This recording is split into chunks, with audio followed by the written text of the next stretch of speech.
Eto na, may bagong intro na tayo. Hi guys! Eto na naman ang Disney Princess nyo na nasa ni For Good Mother dito sa Europe. So eto na nga guys, finally lilipad na tayo papuntang Europa. First time ko talaga to and doble pa yung saya kasi bukod sa makakapag-Europe tayo, finally mamimit ko na rin yung family ni Paul for the first time in the history. So we have been planning this trip for so long na, since 2025 pa actually, pero hindi talaga nabigyan ng time na asikasuhin ang Schengen visa kasi sobrang busy sa business. But right now, tama talaga yung saying na when the time is right, the Lord will make it happen. So we are flying with Emirates, may layover kami sa Dubai, then Dubai to Sweden na. And alam nyo ba, hindi ko na talaga maintindihan yung feeling o nararamdaman ko dito. Excited ako, na kinakabahan, happy, basta yun na halo-halo special. Kasi itong flight na ito, no, hindi ito sponsor ng aking AFAME, sariling gasto ko yung akin from visa to ticket, lahat-lahat. Syempre, gusto ko rin talaga kasing ma-feel yung sariling hard work ko. Iba din kasi yung feeling kapag alam mong pinaghirapan mo. And dyan mo rin talaga ma-realize na kapag nagsisikap ka, no, ang dami pa palang bagay sa buhay na kaya mong gawin and puntahan. And guys, flying with Emirates, no, is something that you should really try. Kasi kahit hindi kami naka-business class dito, pero ang feeling parang special pa rin. Hindi kami nag-business class ni Paul, pero nag-business talk kami. So medyo pare-pareho lang, iba-iba lang teacher. And in fairness, ang pagkain dito sa Emirates, no, sobrang sarap, hindi talaga tinipid dahil. Itong isa kay nagluya kay sinipon siya. By the way, grabe itong biyahe na ito, no, around 8 hours papuntang Dubai, then another 8 hours papuntang Sweden. First time ko talaga yung ganito kahabang biyahe, pero buti na lang nakakatulog pa rin naman ako sa mga biyahe na ganito. Maganda rin talaga ang buhay dito sa eroplano, kain tulog ka lang parang baby. Katulad nitong isa,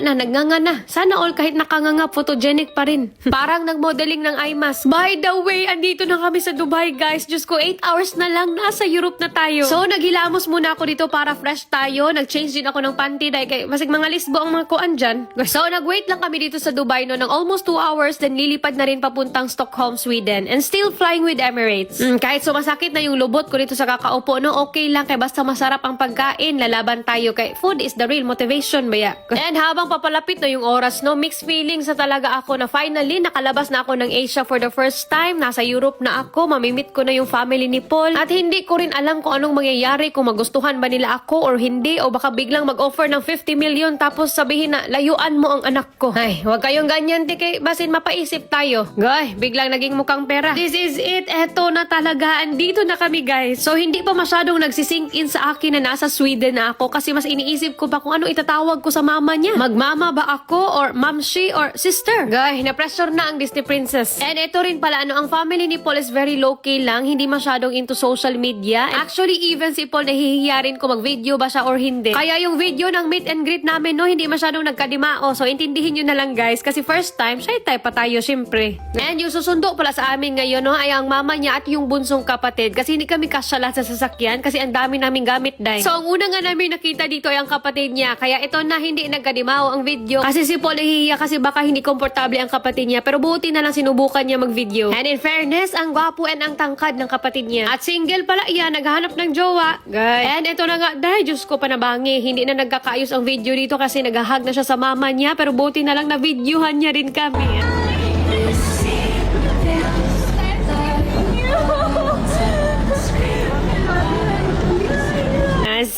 Ang Disney Princess, gilugod ang likod sa mama. Nahiya talaga ako dito ng sobra and bigla tayo naging demure, day. And in fairness, ang bait ng mama niya, promise, yung aura, napaka-simple lang, hindi ka talaga maiilang, very warm and welcoming. So, hinatid muna nila kami dito sa condo ni Paul, no, para iwan ang mga gamit at saka ko na kayo itour sa place niya. So, lalabas muna kami dito para mag-dinner. And sa mga nagsasabi pala dyan, no, na hindi malamig dito, Diyos ko, ang laki ng Europe, day, ang daming bansa dito. Buti na lang, hindi nala ko talaga yung jacket ko. And tignan nyo sila, mas balot mga sila sa akin. May mga naka-jacket talaga, depende kung lamigin ka. Kaya kayo talaga mag-search muna bago maging judger. Kasi ang pinakamainit dito around 26 degrees lang, pero ang weather bumababa ng 13 degrees, especially sa gabi. So for me, malamig siya, kay Pilipina tayo. Sanay tayo sa init, parang air fryer. So eto na nga, ang dami naming pinuntahan actually. Nag-coffee pa kami kasi alam in town nila, nag-coffee lover ako. Hindi rin ako masyadong nakapag-video guys. Nakaw-nakaw lang talaga ito ng mga videos. Kasi syempre unang meet pa lang, gusto ko rin maging genuine yung pagkikita namin. And in fairness, ang treatment nila sa akin dito, para talaga akong VIP. Goy, lalo na ang mama niya, sobrang bait sa akin. So, eto na nga, nag-dinner na kami. And again, hindi ako masyado nakapag-video. Sa susunod na lang dahil kapag mas komportable na. 9 p.m. na to and pauwi na rin kami sa condo ni Paul. 9 p.m. na to pero maliwanag pa din. So, yeah guys, finally, sobrang sarap sa pakiramdam na finally na-meet ko na yung family niya. Pero hindi pa rin talaga nagsisink in sa akin na andito na pala ako sa Europe. And for me, no, ang na-realize ko rin dito, everything happened in perfect timing. Totoo talaga na hindi mo kailangang i-rush ang mga bagay kasi kung nasa pangarap mo, pinagplanuhan nyo, darating talaga yan in God's perfect time. Minsan, akala natin delayed lang pero hindi pala. Pinapahinog lang tayo ni Lord. Kasi kung dumating to sa buhay ko years ago, baka hindi ko alam kung paano i-appreciate. Pero ngayon, after all the struggles, sacrifices, working abroad, building my business, and fighting silent battles, mas naiintindihan ko na kung gaano ka-special ang moment na to. Kaya to the 13-year-old me, finally, we are now in Europe. Good job, John, for not giving up easily, and good job for surviving the days you didn't talk about. And to everyone watching this, please remember, your dreams may take time, but that doesn't mean they are not coming. Just keep believing and keep becoming the person who is ready for the life you ask God for. So yeah, this is only the beginning.